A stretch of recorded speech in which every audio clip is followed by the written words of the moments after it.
Hello everyone, welcome back to the channel. तो 10,000 world के new episode में आप सबका स्वागत है। अगर आपने इसका प्रीवियस एपिसोड नहीं देखा तो देख लेना, देख लिया है तो अच्छी बात है। तो फिर चलिए इसके न्यू एपिसोड को अब हम स्टार्ट करते हैं। तो एपिसोड के स्टार्टिंग में हमें मून क्लैन के ग्रेट एंसेस्टर को दिखाया जाता है जो कि नीचे आ गई थी डिवाइन वर्ल्ड से। ये सब कुछ देखकर मून क्लैन के सब लोग, इवन कि वहाँ पे दूसरे रेसेस के लोग भी अपने घुटनों में आ गए थे और हम देखते वो सब लोग वहाँ पे ग्रेट एंसेस्टर बोलते हुए उन्हें ग्रीट करने लगे थे। वो सब लोग अपने घुटनों में आ गए थे। ये सब कुछ देखकर दूसरी तरफ हम देखते हैं वो डीमन क्लैन का बंदा कहने लगता है, आखिरकार ऐसा कैसे हो सकता है? मून क्लैन की ग्रेट एंसेस्टर तो पहले ही पूरी तरीके से खत्म हो चुकी थी, तो फिर आखिरकार ये अभी तक जिंदा कैसे और ये इमोर्टल वर्ल्ड में कैसे आई? ये सब कुछ कहते हुए वो वहाँ पे शौक पड़ रहा था। दूसरी तरफ हम मून क्लैन के ग्रेट एंसेस्टर मिंग को देखते हैं जो कि वहाँ पे कहने लगी थी, तुम्हारी इतनी हिम्मत, तुम मेरे क्लैन के ऊपर अटैक करो और मेरे लोगों को ऐसे खत्म करने की जरूरत करो।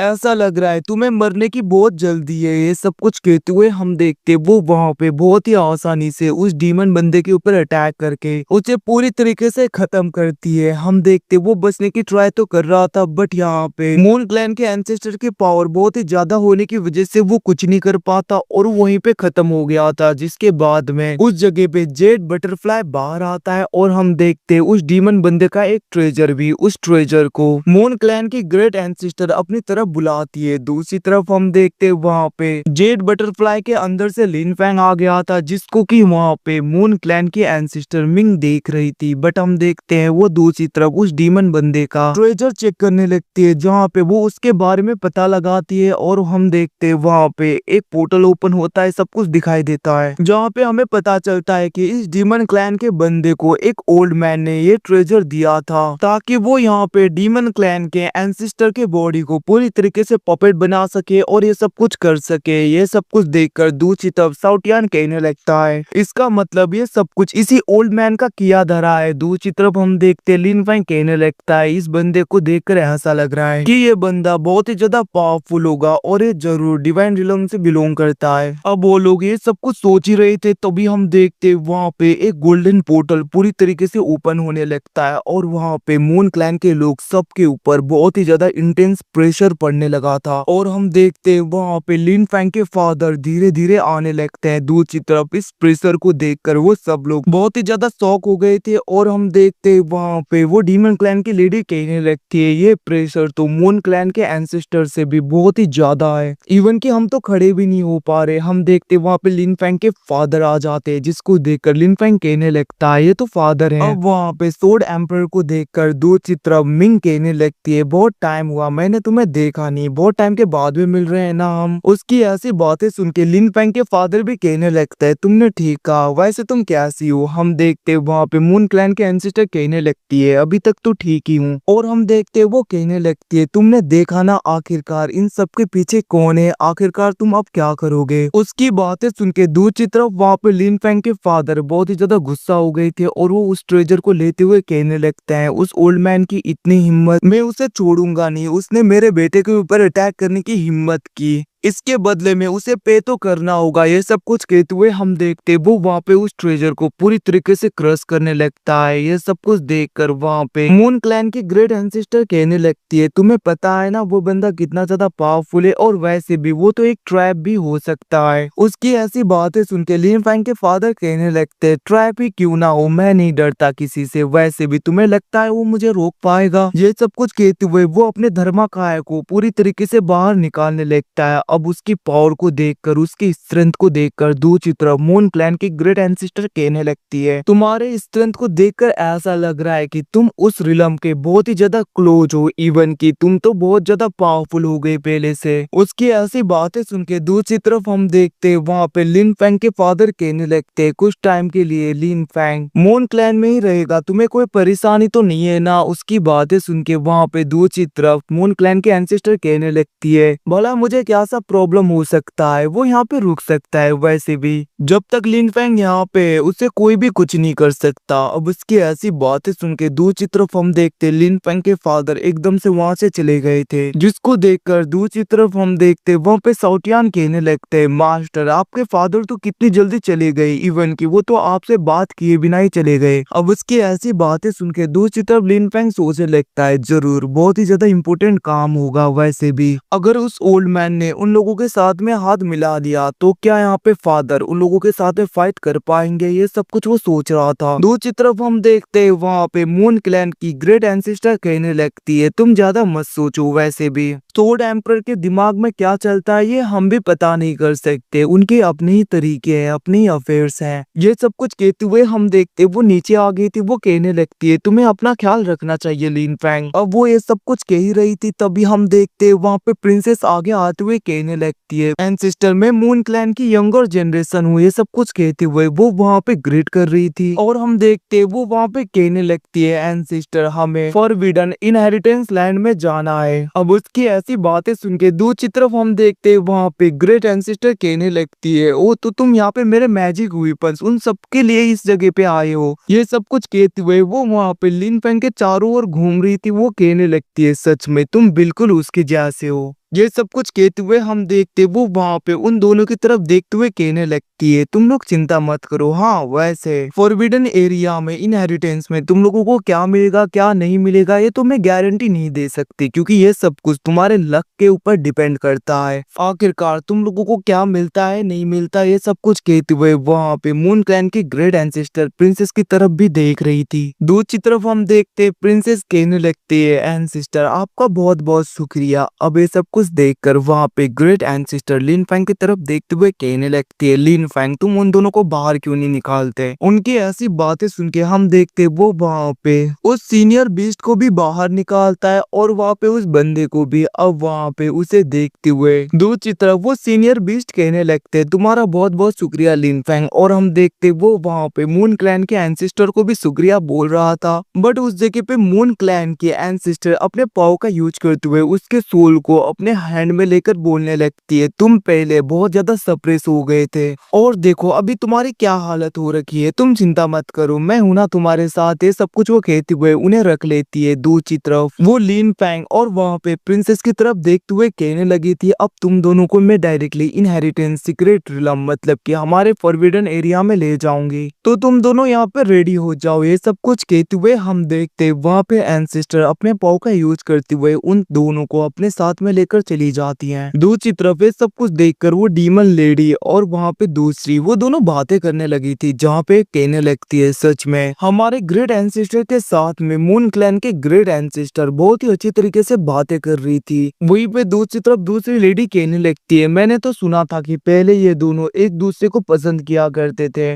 बट बाद में जाके इनके मैरिज के लिए दूसरे लोगों ने नहीं माना, कोई भी तैयार नहीं हुई, जिसकी वजह से बहुत कुछ हुआ था उस टाइम में। अब उनकी ऐसी बातें सुन के दूसरी तरफ हम देखते दूसरी लेडी कहने लगती है, क्या ये सब कुछ सच है। और हम देखते वो लोग ऐसे ही बातें करने लगे थे। वहीं पे दूसरी तरफ हम उस डीमन को देखते जो कि बहुत ज्यादा सैड हो जाता है। वो कहने लगता है, मैं अपने फादर को भी नहीं बचा पाया, मेरे ग्रेट ग्रैंडफादर, मेरे एंसेस्टर, आखिरकार ऐसा क्यों हुआ, मुझे क्यों पता नहीं चला कि आपके बॉडी के साथ में ये सब कुछ हो रहा है, आपके डेड बॉडी को भी नहीं छोड़ा। ये सब कुछ कहते हुए हम देखते वो वहाँ पे बहुत ज्यादा सैड होने लगता है। वो कहने लगता है, मैंने तो अपने एंसेस्टर के डेड बॉडी को भी नहीं बचाया और उसने सारे बॉडी को अपना पपेट बना लिया। ये सब कुछ कहते हुए वो कहने लगता है, मैं तो अपने क्लैन के नाम पे एक धब्बा हूँ, मुझे तो जिंदा रहना ही नहीं चाहिए। ये सब कुछ कहते हुए वो वहाँ पे बहुत ज्यादा सैड होने लगता है। ये सब कुछ वो लोग भी देख रहे थे, मतलब कि दूसरे लोग। और हम देखते हैं उनमें से वो डीमन लेडी आगे आते हुए कहने लगती है, तुम सैड मत हो, तुम्हारी कोई गलती नहीं है, और उसके कांध में अपना हाथ रख रही थी। ये सब कुछ देखकर उस डीमन को लगने लगता है कि अब उसे किस्सी मिलेगा, मतलब कि चुप्पा करेगी वो लेडी, और वो बहुत ज्यादा खुश हो रहा था। बट हम देखते वहाँ पे वो डीमन लेडी कहने लगती है, तुम अच्छे इंसान हो, तुमने मुझे बचाने के लिए क्या कुछ नहीं किया, तुम्हारा शुक्रिया। ये सब कुछ कहते हुए वो दूसरी तरफ चली जाती है। अब हम देखते उसके सपने वहाँ पे सपने रह गए थे, बेचारा बंदा वो बहुत ज्यादा डिसअपॉइंट होते हुए नीचे गिर जाता है। वहीं पे यहाँ से सीन शिफ्ट होके हमें डिवाइन रिलम में दिखाया जाता है, जहाँ पे उसी ओल्ड मैन को देखते हैं जिसने उस डीमन बंदे को वो ट्रेजर एक्सपोजर दिया था। अब हम देखते वो वहाँ पे ड्रिंक कर रहा होता है, तभी वहाँ पे वॉइड स्पेस ओपन होता है और लिन फैंग के फादर आ जाते हैं। वो कहने लगते, ओल्ड मैन, पिछली बार भी तुमने दूसरों के साथ में मिलकर मुझे मारने की पूरी ट्राई की थी और तुमने उनके साथ में हाथ मिला लिया था, फिर भी मैंने कुछ नहीं कहा। और वैसे भी तुमने अब यहाँ पे लिमिट क्रॉस कर दिया है। तुमने मेरे सन को खत्म करने के लिए किसी और को कहा और तुम अपने लोगों को भेज रहे थे मेरे सन को पूरी तरीके से खत्म करने के लिए। तुम्हारी इतनी हिम्मत, क्या तुम्हें जिंदा रहने का मन नहीं है? ये सब कुछ कहते हुए हम देखते वो वहाँ पे बहुत ज्यादा गुस्सा होते हुए नीचे की तरफ आ गए थे, जिसको देखकर दूसरी तरफ वो ओल्ड मैन कहने लगता है, तुम्हें क्या लगता है सोर्ड एम्परर, मैं तुमसे डर जाऊंगा? मैं तुमसे नहीं डरने वाला। इतना कहते हुए लिटरली वो वहां से भाग रहा था। डायलॉग इसके इतने बड़े बड़े थे कि मैं तुमसे डर थोड़ी ना रहा हूँ, तुमसे डर जाऊंगा। और हम देखते वो वहाँ पे वॉइड स्पेस का यूज करते हुए भागने लगता है, जिसको देखकर लिन फैंग के फादर कहने लगते, ओल्ड मैन आज तुम नहीं भाग सकते। इतना कहते हुए हम देखते वो वहाँ पे उसके पीछे चले गए थे, जहाँ पे वो ओल्ड मैन बहुत ही ज्यादा तेजी में आगे की तरफ भागने लगता है। बट हम देखते वहाँ पे लिन फैंग के फादर भी बहुत ही ज्यादा तेजी में उसके पीछे आ गए थे और वो अपने पाव का यूज करते हुए उसके ऊपर अटैक कर देते, जहाँ पे वो ओल्ड मैन बच गया था। जिसको देखकर दूसरी तरफ हम देखते वहाँ पे लिन फैंग के फादर कहने लगते हैं, पिछली बार भी तुमने मेरे ऊपर अटैक किया ना, तो इस बार ये सब कुछ अकाउंट में यहाँ पे सेटल करके ही जाऊंगा। उसकी बातें सुन के वो ओल्ड मैन कहने लगता है, पिछली बार तुम लकी थे, हाँ मैंने उनका साथ दिया था ताकि मैं तुम्हें पूरी तरीके से खत्म कर पाऊं। उसकी ऐसी बातें सुन के लिन फैंग के फादर बहुत ही ज्यादा गुस्से में उसके ऊपर अटैक करते हैं। हम देखते वो भाग रहा था बट उसके आगे एक वॉइड स्पेस ओपन हो गया था और हम देखते उसके अंदर से बहुत ही ज्यादा पावरफुल स्पिरिचुअल पाम अटैक उस ओल्ड मैन की तरफ लग जाता है, जहाँ पे वो ओल्ड मैन उसके अटैक से बच रहा था। बट हम देखते वो अटैक वहाँ पे उसे पूरी तरीके से क्रश कर देता है। बट दूसरी तरफ वहाँ पे लिन फैंग के फादर देखते हैं कि वो ओल्ड मैन अभी भी खत्म नहीं हुआ, वो बहुत ही आसानी से इधर उधर जा रहा था। वो कहने लगता है, बहुत ही समय हो गया, सच में सोर्ड एम्परर, इतना ज्यादा वक्त हो गया, मैंने तुम्हें देखा नहीं था। इतना कहते हुए हम देखते वो वहाँ पे दूसरे एम्परर को भी बुला लेता है और हम देखते वो ओल्ड मैन कहने लगता है, पिछली बार तो तुमने अपना क्लोन बना के हमें पूरी तरीके से कंफ्यूज कर दिया था, बट इस बार तुम नहीं बचने वाले। पिछली बार तो तुम बच गए थे, तुम्हें क्या लगता है आज तुम इस जगह से बच के निकलोगे? और तुम्हें क्या लगता है तुम यहाँ पे हमें पनिश करने के लिए आए हो? ये सब कुछ हमारा ही प्लान है तुम्हें यहाँ पे बुलाने का, ये सब कुछ एक ट्रैप है ताकि हम तुम्हें पूरी तरीके से खत्म कर पाए। उसकी ऐसी बातें सुन के हम देखते लिन फैंग के फादर कहने लगते हैं, वो तो ये सब कुछ तुम्हारा प्लान है। दूसरी तरफ हम देखते वहाँ पे वो ओल्ड मैन कहने लगता है, और तुम्हारी इतनी हिम्मत, तुम अपने पास्ट लाइफ के बॉडी को यहाँ पे भेजो हमारे साथ में फाइट करने के लिए, और वैसे भी पता नहीं तुम्हारी रियल बॉडी है कहाँ पे, फिर भी फर्क नहीं पड़ता, ये भी तो रियल बॉडी है। क्योंकि अगर मैं तुम्हारे यंग एज के बॉडी को ही पूरी तरीके से खत्म कर दूं तो फिर तुम्हारा प्रेजेंट टाइम का बॉडी ही नहीं रहेगा, तो आखिरकार तुम्हें कौन बचाएगा? ये सब कुछ कहते हुए हम देखते वो दोनों वहाँ पे बहुत ही ज्यादा गुस्सा हो रहे थे। दूसरी तरफ वो काले कपड़े वाला वो ओल्ड मैन कहने लगता है, आज तुम श्योरली मरने वाले हो, तुम्हें कोई नहीं बचाएगा। इवन कि तुम आज यहाँ पे हाथ भी क्यों ना जोड़ो, सर भी क्यों ना पटको, फिर भी तुम्हें बचाने के लिए कोई नहीं आएगा। अभी मैं तुम्हें खत्म करूंगा, जिसके बाद में तुम्हारे सन को इतना ज्यादा तड़पा के खत्म करेंगे कि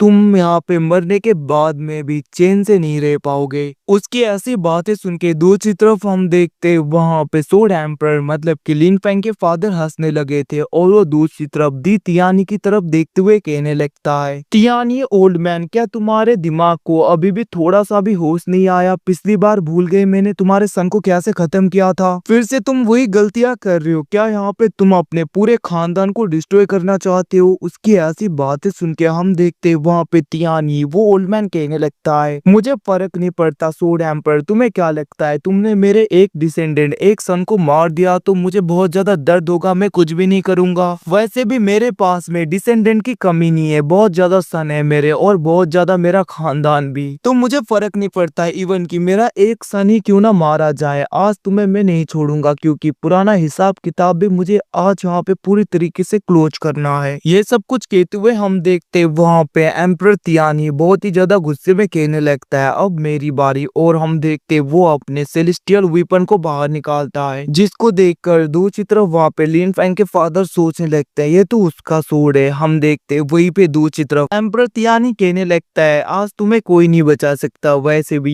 ये तो तुम्हारे लिए गर्व की बात है कि तुम मेरे ब्रदर के सोर्ड के नीचे आके मरोगे। ये सब कुछ कहते हुए हम देखते वहां पे वो ओल्ड मैन अपने ब्रदर के उस सेलेस्टियल सोर्ड का यूज करते हुए लिन फैंग के फादर के ऊपर बहुत ही ज्यादा तेजी में अटैक करता है। बट हम देखते वो अटैक वहां पे लिन फैंग के फादर को लगता उससे पहले ही रुक गया था, मतलब कि वो उसी जगह पे पूरी तरीके से स्टॉक हो जाता है। और हम देखते लिन फैंग के फादर तो बिना उसे टच किए ही पूरी तरीके से उसे रोक देते हैं। ये सब कुछ देखकर दूसरी तरफ वो दोनों शॉक हो गए थे। वो काले कपड़े वाला ओल्ड मैन कहने लगता है आखिरकार ऐसा क्या से हो सकता है, बस इसके ऑरा की वजह से ये सोर्ड क्या से रुक गया। दूसरी तरफ हम देखते वहां पे तियानी भी ऐसा ही बोल रहा था। वो कहने लगता है आखिरकार ये तुम क्या से कर रहे हो। ये सब कुछ कहते हुए हम देखते वो दोनों बहुत ज्यादा गुस्सा हो गए थे और वो दोनों कहने लगते हैं हमें अपने पाव को कंबाइन करना चाहिए। और हम देखते हैं वो लोग अपने पाव को कंबाइन करके एक फॉर्मेशन को एक्टिवेट करते हैं जिसके अंदर से बहुत ही ज्यादा पावरफुल स्पिरिचुअल सोर्ड निकलने लगता है। ये सब कुछ देखकर लिन फैंग के फादर कहने लगता है तुम्हें क्या लगता है ये सोर्ड मुझे रोक पाएगा। इतना कहते हुए वो अपने फ्योनिक्स मार्शल स्पिरिट का यूज करते हैं। हम देखते वो फ्योनिक्स मार्शल